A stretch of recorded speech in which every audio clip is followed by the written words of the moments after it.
Here we'll look at another optimization problem. This says a can is to be constructed in the form of a right circular cylinder if it is to contain 128 cubic centimeters. What dimensions will require the least amount of material? So least amount of material in these problems is always going to mean surface area. So we're going to want to minimize surface area of this right circular cylinder. So let's model by drawing the picture. So here's my right circular cylinder. And the dimensions of a right circular cylinder are its radius, the radius of the top, and then its height.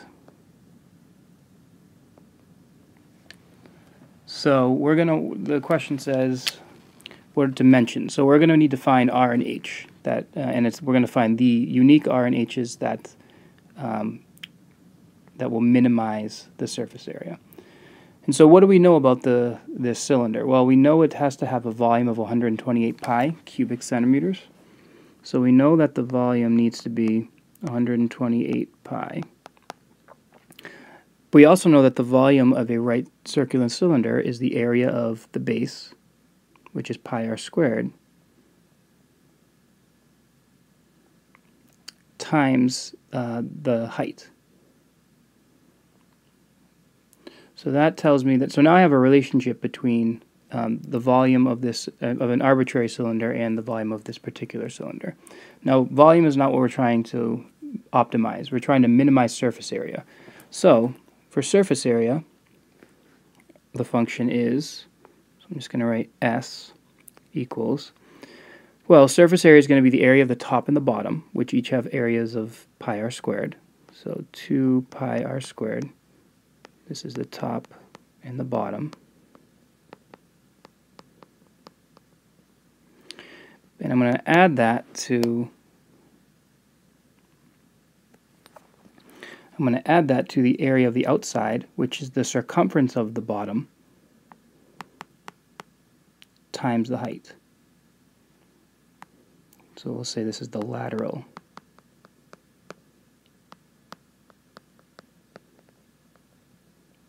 Lateral meaning side. So there's the side surface area. Alright, so the problem again here is that my surface area is being described in terms of two variables, and what we'd really like is to describe it in terms of one variable. So right now it's in terms of R and H. So what I think I'm going to do is I'm going to replace this H with something in terms of R. So how am I going to do that? Well, that's where this information comes in regarding the volume. They're telling me that the volume is 128 pi, and we know the formula for volume. So that means that we can solve, so I'm going to say that 128 pi, therefore, is equal to pi r squared h, and then divide both sides by pi r squared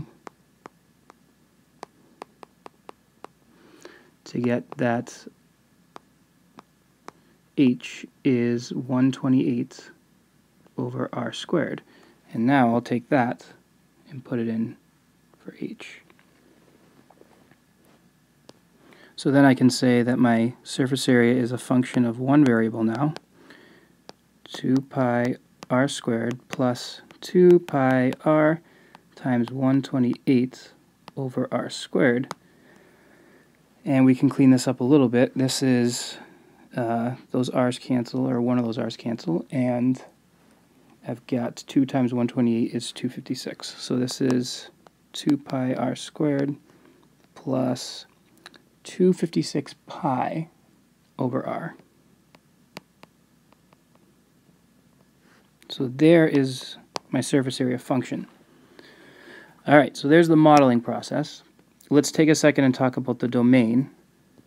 Let's talk about the domain of this. So, domain. Well, let's just look at our surface area function. We can't have r being 0 because in terms of the problem there wouldn't be any can, but also in terms of our function you're dividing by 0 if r is 0. So r needs to be bigger than 0. And other than that, if you look at the function, I'm not really seeing any other restrictions. And I guess the way to make sense of that is that you could probably, I mean, if you wanted to do a terrible job of optimizing, of making a can with the least amount of surface area, you could make it have an incredibly big radius, like, 100 feet, and a really, really, really tiny height. That would be a terrible, you could make a can like that, it certainly wouldn't be optimal, but in theory you could make a can like that. So really this is the only restriction. So our domain is just r is bigger than 0, and that's it. Okay, so now let's move on to actually solving. So let's go to solving. So we'll take the derivative of our function here, and you might want to write this as 256 pi times r to the negative 1 just to help taking the derivative. So s prime of r is going to be 4 pi r plus negative 256 pi r to the negative 2. Alright, so now I'm gonna set this equal to 0. So 0 equals 4 pi r, and I think I'm going to write this as 256 pi divided by r squared. And then I'm going to add that term to both sides so we can more easily solve for r here. So this becomes 256 pi over r squared equals 4 pi r. And I'm going to, let's see, make that over 1. Let's maybe cross multiply here. So then I get 256 pi.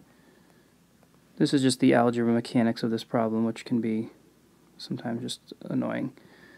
4 pi r cubed. Make our lives easier, those pi's will cancel. And then 256 divided by, oops, I canceled the 4. 256, well, I think the 4 will divide too. The pi's will cancel. 256 divided by 4 makes a 64. So that's a 64. So, and then after we clean this up, you get 64 equals r cubed. And the cube root of 64 is 4. So now we know r is 4.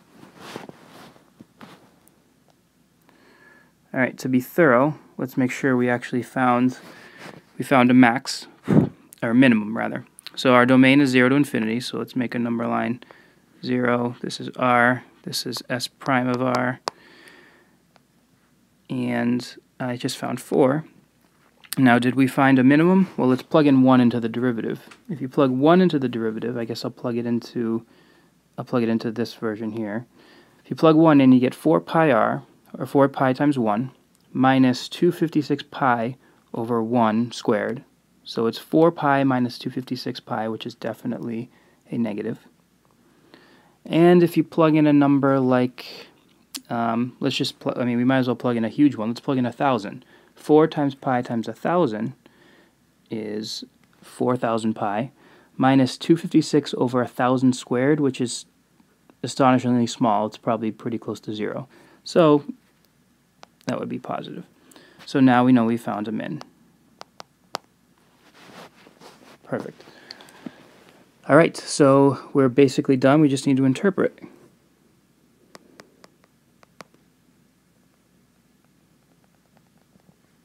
So let's interpret. Well, we know that r needs to be, the radius needs to be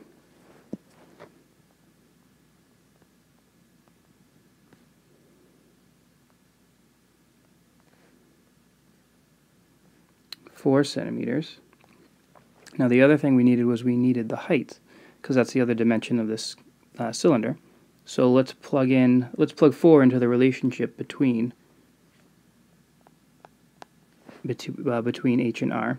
So if r is 4, that means that h needs to be 128 over 4 squared, which is 128 over 16, which ends up being 8.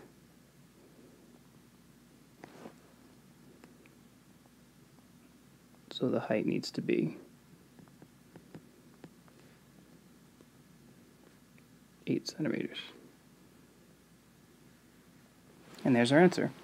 So again, you'd probably have a calculator with you if you're working through this problem. On the next page, I'll show you the graph of our surface area function, and you'll see that the radius being 4 centimeters is precisely what would yield a cylinder with the least amount of material used. So here's our surface area as a function of the radius, and so when the radius is 4, we know that we've got a minimum here. And if we were asked for the minimum surface area, we would have to plug 4 into our surface area function, and we would find that that is actually the minimum surface area.